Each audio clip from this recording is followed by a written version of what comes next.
The 2024 NFL Scouting Combine wrapped up this past weekend, and we had some risers, we had some fallers, but all in all, what does what happened in Indianapolis affect the NFL draft? And we're going to be looking at that today, as this one's going to be a little bit different. It's going to be a bit more predictive on my part, so it's not going to really reflect my big board. But let's go ahead and get this started, as this top pick ain't changing. This is Caleb Williams for all said purposes.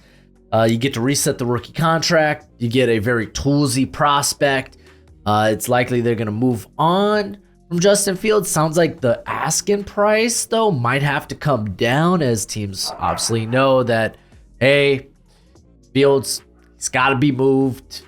I don't know. We'll see about that. I mean, again, there's a lot of smoke and mirrors involved there at the Combine when it comes to trade talks and whatnot, but we'll see. I mean, coming out of the Combine, it was like, oh, it sounds like Mike Evans is going to be allowed to test free agency, and then he gets re-signed for 2 years, $52 million by the Bucks, just today. So, again, smoke and mirrors. The Washington Commanders, I'm going to go with Drake May here. I still think Drake May is a better prospect than Jaden Daniels, or at least a more toolsy in terms of his arm. The ceiling's a little bit better there. And I mean, you can make a great argument like, oh, well, Jaden Daniels feels a bit more like a Cliff Kingsbury type of quarterback, but I don't think he's close enough to Drake May on the board. I feel like it's Caleb Williams, gap, Drake May, smaller gap, Jaden Daniels. That's kind of how I feel the board will be. The board, or at least what most boards will look like. But who knows, man? Who knows? Maybe Cliff Kingsbury really is in love with a man from New Orleans or LSU. All right, we got the Patriots, and man, I'm having a hard time taking a quarterback here for them. I think they might be more active in the second round, or even at the back end of the first round to go get a quarterback. I think they might just go ahead and hey, let's take the best player in the draft and just see how the rest of this draft kind of falls here in the first round. So I'm actually going to go with Marvin Harrison Jr. Has been a popular pick for a lot of people. It just kind of feels like if you're not going to go quarterback 3 here, then going with the best wide receiver in the class just feels right. I mean, this is a team that has really struggled with the wide receiver position, so go ahead and send it, my guy. Go ahead and send it. Now, I am doing one trade in this mock. Only one. And it's going to be here with the Arizona Cardinals. Oh, man, no Marvin Harrison Jr. Could go with Joe Alt, but instead, I'm going to look for premium trade value. And I'm going to be doing a trade with the Minnesota Vikings. They're going to be swapping first-round picks this year, and I'm just going to go ahead and say maybe the Vikings give them 2 extra first-round picks. Very similar to what we saw the 49ers move up, what they gave away 3 first-round picks to move up to get Trey Lance. Granted, that wasn't it during the draft. It was pre-draft when all that happened, but I don't know, maybe the Vikings do something like that. I mean, again, I'm not going to get into the trade value too much because we're talking about future picks at this point. I guess the more important thing to note here is that they just swapped 4 and 11. And we're actually going to take Jaden Daniels here. I don't know if they're going to be able to bring back Kirk Cousins. It sounds like Kirk Cousins is going to have a very tantalizing market.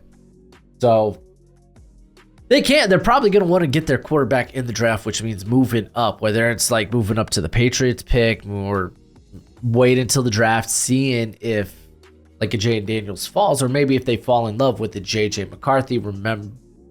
Remember, as I do this mock draft, this doesn't reflect my personal board. But we got the Chargers here. I'm actually going to take Malik Neighbors, get them more weapons. I know Jim Harbaugh came out saying, I think we have plenty weapons here, but I mean, with Malik Neighbors on the board, I think you got to just send it. I mean, that's just a very sexy weapon to have. We got the New York Giants here, and I'm buying into the hype that JJ McCarthy could go in the top 10. And I'm also kind of buying in that there's only going to be 4 quarterbacks that go in the first round. So the question is, does maybe one fall out of the top 10? I don't know. It could be very, very interesting to see how this all can play out.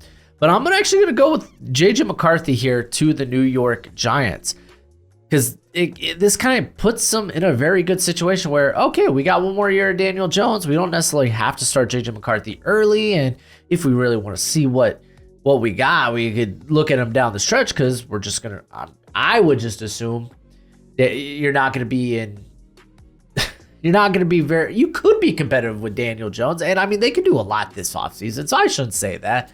But maybe at the end of the year, if things aren't going ideal, you go ahead and get a couple of starts for J.J. McCarthy, kind of see what you may have in the future. But knowing you could get off the contract next year with Daniel Jones, I think this could be a really good pick, because we saw the tools. He's up to 219, which is huge.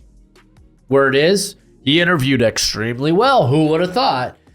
So it just right now, all the buzz is he is going top 10. So here we are with that.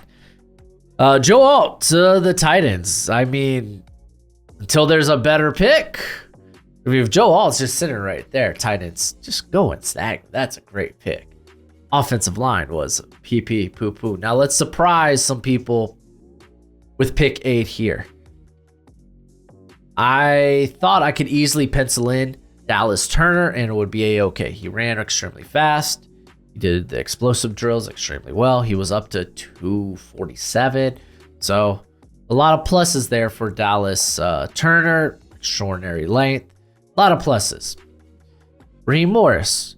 Guy that, in all honesty, during their time in, well, I guess they're in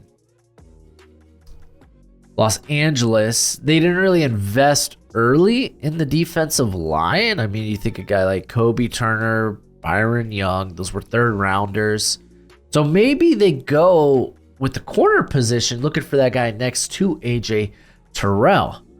Because I'm going to say it, Terrion Arnold was a very talked about name there at the Combine. Heard he interviewed well. People love his story. They love his size. I'm gonna go ahead and set it and say he might be the first defender off the board. A lot of people tend to think he could go higher than this. We're talking 5 to the Chargers. I've even Alex from Real Mario Sports talk about him going 4 to the stinking Cardinals. So, man, there's a lot of buzz out there, and with a lot of buzz, typically there's a little bit of truth there as well. So we're gonna have Terrion Arnold be the first defender off the board. But before we get into pick 9 and Chicago's second pick, we just had the Combine. If you're looking for all those numbers in one spot that tell you, hey, what are good numbers, what are bad numbers when it comes to these prospects, I've already added all that to my draft guide. Listen, I know you love the NFL draft as much as I do, and you're going to want a nice hefty watch list of players during this college football season. Well, go ahead, check out my draft guide. You can purchase it for only $30 by Venmoing or PayPaling me. Links in the description. It's a one-time payment and you get it for this whole draft cycle and forever and always. Technically, it's a Google spreadsheet. So send me your email when you send the payment. I'll get you hooked up. You will see my current prospect rankings and big board, my full evals. And guess what? It updates throughout the whole draft cycle. So it's a great purchase and it's a great way to support the channel. Okay, pick 9 for the Chicago Bears. This is, I mean, you could go Brown Bowers, I guess. I'm going Rome Odunze. I think that is just so sexy to pair up DJ Moore with Rome Odunze. And then you got your franchise quarterback there in Caleb Williams. You can go ahead and do some stuff along the offensive line during the offseason, during free agency. And I just feel really good about that. I think you come out of the top 10 with a home run. You got to protect Aaron Rodgers, right? Pick 11 or pick 10 here. I'm going to go with Talanoa Fuaga being the second tackle off the board. He looked very nice. Maybe we see a little bit of a fall for Olu Fashanu. He tested all right, and unfortunately couldn't do the 40 because of was a hamstring, groin injury. I can't remember which. But also came in with small hands, and him not being able to take maybe more powerful rushers sometimes during the year kind of makes more sense with the smaller hands.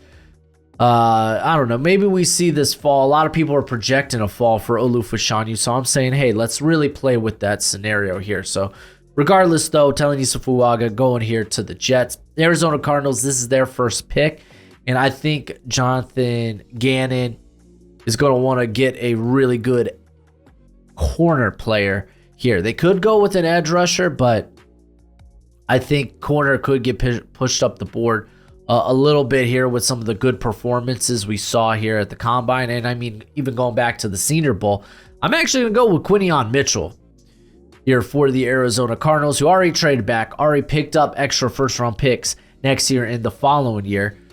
So, yeah, just go ahead and grab some talent. Honestly, could have taken one of the edges here and it would have been A-okay, but we're projecting stuff. Let's say the corner class really, the NFL really is in love with.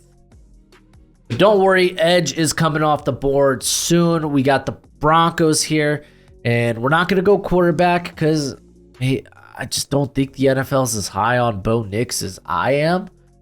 So, and I don't think they will be that high on Michael Penix. I think they're going to view those guys probably as second-round picks. So, with the Broncos, how about we get a legit edge player that could also be a very good run defender? And that's why I'm actually going to go with Jared Verse over Dallas Turner here. I mean, these two guys are very close to one another on their respective big boards. So, I mean, I think you could go either way and it'd be A-okay. But for me, the run defense kind of, Jared Verse edges out Dallas Turner in that regard. Raiders, man, this is another team that could trade up, make a move to quarterback. It's just I happen to have the Vikings be that team to make that move this time around. So we're not going to go with quarterback here for the Raiders. Instead, I'm going to go with Byron Murphy. Very good showing there at the Combine. I think he's going to remain talked about as his top 15, top 16 prospect. So we're going to send him here to the Raiders, who could use some of that interior play. Now, with the New Orleans Saints, we're not changing what we do here when it comes to they need to address the tackle position. We're going to address that tackle. We're going to change who they target. Again, let's buy into the Olu-Fashanu fall here. So we could go with J.C. Latham, had a very solid in the on-field drills. Didn't participate though in the actual explosive drills and the 40. Amarius Mims, golly, looked the part. You loved how he just that 6'7", 6'8" frame, huge length, 340, and just looks like he moves with it so well. Like, he's an option, but I'm going to go with Troy Fautanu, coming in with better length than expected. Just amazing. Did so well in the stinking drills. And I think now teams, like, if you weren't viewing him as a tackle to begin with, like, you were like, okay, he's like more of a guard that can moonlight at tackle. No, you're looking at him like, oh no, this guy, we're going to run him at tackle until he fails. If he fails at tackle, cool, we'll move him to guard in that instance. So I think you can do the same thing here for the New Orleans Saints. So we're going to go ahead and take Troy Fautanu there for the Saints. And I'm going to make a surprising pick here for the Colts. I'm going to get them a guy that I think blew up, had a great Saturday at the Combine, and that's Brian Thomas Jr. He just blew the top off, running a 4.33 at over 200 pounds.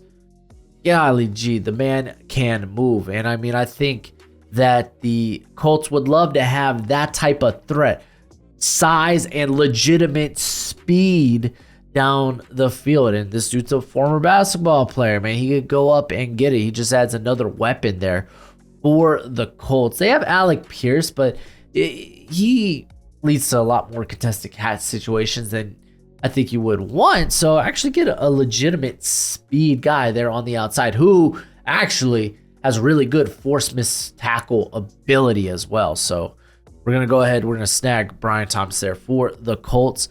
And the Brock Bowers fall will end here as the Seahawks. They're such a tough team to project, but if they got Brock Bowers sitting there staring them in the face, I mean, remember, Noah Fant, free agent, Kobe Parkinson, free agent. Yeah, go ahead, send it. We're going to be taking Brock Bowers. But real quick, let me give a shout out to today's sponsor, Underdog Fantasy. When you sign up using promo code Broshmo, they will match your first deposit up to $100 dues. They don't just do football, but they do all kinds of sports, even esports. They got weekly best ball, or you could go with their pick'ems where you select higher or lower on certain player props. It's really fun. And if you want to get in on the action, remember, sign up using promo code Broshmo. They'll match that first deposit up to $100 dues. But please bet wisely, bet responsibly. Pick 17, Jacksonville Jaguars, and they desperately need that wide receiver. I don't think they're bringing back Calvin Ridley. Another guy who kind of blew up the combine, running a lot faster than I anticipated, was Adonai Mitchell, running a 4.34 specifically. Let me look this up just to make sure. As Adonai ran a 4.34. Yes, at 6'2", 205 pounds. This is a team that just desperately needs receiver help. And I mean, hey, Mitchell is such a nuanced route runner as well. He has the potential to be a high-end number one here in the NFL, I think. So we're going to go ahead and snag him there for the Jacksonville Jaguars. Now, we got the Cincinnati Bengals, and I think it's just wise. I've been saying this for a while now. I mean, I even did this in my 7-round mock draft where I was like, okay, if the Bengals don't go tackle here, Pickens feels kind of slim. They're never in the right spot to take a guy where the value would feel good. So just go ahead, send it, take that position here, and we're going to do that. I could go with J.C. Latham, but I'm going to go with probably the more toolsy guy. And I'm going to go with the true ceiling player here in Amarius Mims.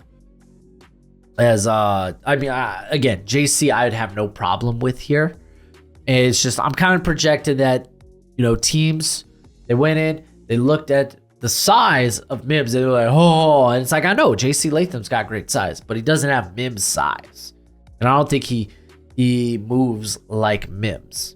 Though I would say Latham moves pretty darn well in his own right and should come off the board. There we go. Fairly soon. We got the Los Angeles Rams, and I mean the fall has to end here for Dallas Turner. He's too good to make it outside of the top 20. I think you can now pair him up with Byron Young. That's just a scary, sexy looking pass rush duo. And I mean, you already got Kobe Turner and Aaron Donald there on the interior. Pittsburgh Steelers. Typically, even when there is a top center prospect, they usually go outside of the top 20. That's just kind of what has happened in the last few years. I wonder if Jackson Powers-Johnson actually ends up going even outside of the top 32 the first round. I don't think that'll happen, but let's go ahead and let's just take them here for the Pittsburgh Steelers, as they will get their true replacement there for Mason Cole. They could obviously go with like a Olu Fashanu. They could go with a JC Latham, which are two very good gets at this juncture. But I don't think if anything, it would be Latham I'd want to take here. Like Fashanu, again, there's going to be some real concerns when it comes to his power profile or his profile against power. But the Dolphins are going to look at that his movement skills and be like, yeah, we don't care none about that. Come on aboard. Olu Fashanu. This is where the fall ends here at 21. Again, we're just kind of projecting things. He could come out on his pro day, do freaking phenomenal, and we're going to be like, oh, well, that was kind of a nothing burger. He's going to be in the top 12, top 10. But as of right now, I'm going to go ahead and I'm going to put him here at 21. I think it definitely makes things a little bit interesting. Philadelphia Eagles, not much is changing here. They're going to go with a corner, and we're going to go with Nate Wiggins. Speed kills, man. But, I mean, you've seen the competitiveness of this guy this past season. And, I mean, Roseman's a guy to let value hit him in the face. So, depending on, I imagine Nate Wiggins is going to be one of the top prospects available if he makes it here in 22. So, yeah, Eagles just go ahead and snag him, try to get better in the secondary there. Houston Texans, I love taking Jerzon Newton here, but I'm going to buy into that half of the NFL is a little lower on Jerzon Newton than the general consensus or community. A lot of people are going to look at his side and be like, he feels a little undersized, even though he came in bigger than Byron Murphy. Not by much, but he did come in bigger. Just ended up not testing. So we're going to play with Jerzon Newton falling a little bit. I love taking him here, though. However, with the Texans, you got Jonathan Grenard, free agent. Derek Barnett, free agent. They need, if they don't bring in either of those guys back, you're going to want to get more pass rush outside of Will Anderson. So we're going to go with Latu, tested well, as well as just a guy that was phenomenal at the Senior Bowl. You might have minus like sub 33 in charms. That's not great, but I thought he tested out well enough as an athlete to where you're like, yeah, no, this guy is such a nuanced and as a pass rusher, just a true technician. Yeah, he can make it work, especially across from Will Anderson. And it's D'Amico Ryans. He's going to want a deep rotation there along the defensive line. We got the Dallas Cowboys, and that saying is you don't look a gift horse in the mouth. Just go ahead, take your J.C. Latham, and get him ready to play left tackle. If you don't think he can do that right away, then you can play him legitimately at guard. Be okay. All right, we got the Green Bay Packers, and I'm not going to do it to y'all. Cooper DeJean's right here. It's a great pick. I would love that pick here, but I'm not going to do it to y'all. So we're going to go with something different, and I'm going to go ahead and I'm going to grab that guard center replacement that they potentially have already with Runyon kind of on the way out. He's a free agent. Josh Myers kind of been very mediocre, so he's a free agent after this upcoming season. We could go ahead and snag Graham Barton here. Oh, that's right. They list him as a tackle. I mean, he played 3 years of left tackle, but I think he might give you that flexibility. But you're looking at him as a guard center player. So we're going to snag him there for the Green Bay Packers. Real quick, what's crack-a-lackin'? It's your boy Broshmo, just in case you did not know. So go ahead, become a bro and subscribe. Leave this video a thumbs up if you enjoy the content as always. Let me know what you think in the comment section below where we had that nice, beautiful football discourse. Now, I will say, with Mike Evans re-signing this morning, this kind of muddies up things a tad bit for me, because I think this pick would have been Keon Coleman if Mike Evans was not not brought back. So then this kind of opens up to what you can do here, and I think you probably just go ahead and address edge. I mean, this is a team that probably wants to add more edge players on the outside. So we're going to go with a very toolsy, or at least a very quick, twitched up athlete in Chop Robinson here for the Tampa Bay Buccaneers. Another guy that ran exceptionally fast there at the combine. All right, we're here with the Arizona Cardinals, and I'm going to go ahead and snag Tyler Guyton. He looks like, again, he might be a bit more of a project, but the dude moves exceptionally well. I know the 40 time wasn't that fast, but you look at the on-field drills, and he was flying. He just looked so effortless as a mover. So this is someone you could honestly probably, if you want to, you could start him immediately at right tackle. I don't know. I think they still have Dennis Kelly. So like if you wanted to develop Guyton a little bit, you can do that. And then move Paris Johnson there to left tackle. Obviously release DJ Humphries. He would have to be a post-June 1st release, though, or at least designated as. Okay, we got the Buffalo Bills, and I'm gonna go ahead and send it with Keon Coleman.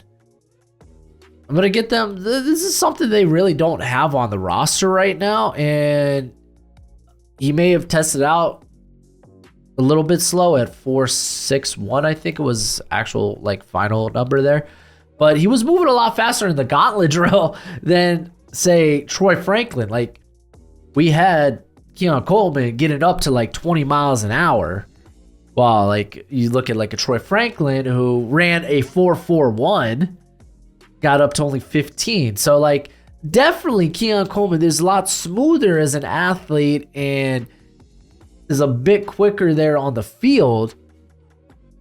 You just kind of worry about some of the separation with him, and it's just about being more of a nuanced route runner, just doing a little bit of things better when it comes to your release, how do you work leverage, what do you do at the stem of routes and whatnot to just take advantage of a corner, whether that's like how you use your hands and like maybe a throw by, or just even how you position your feet if you're going to try to appropriately stack a corner or whatnot. I mean, there's a lot that could go in there in terms of like trying to fix his route running.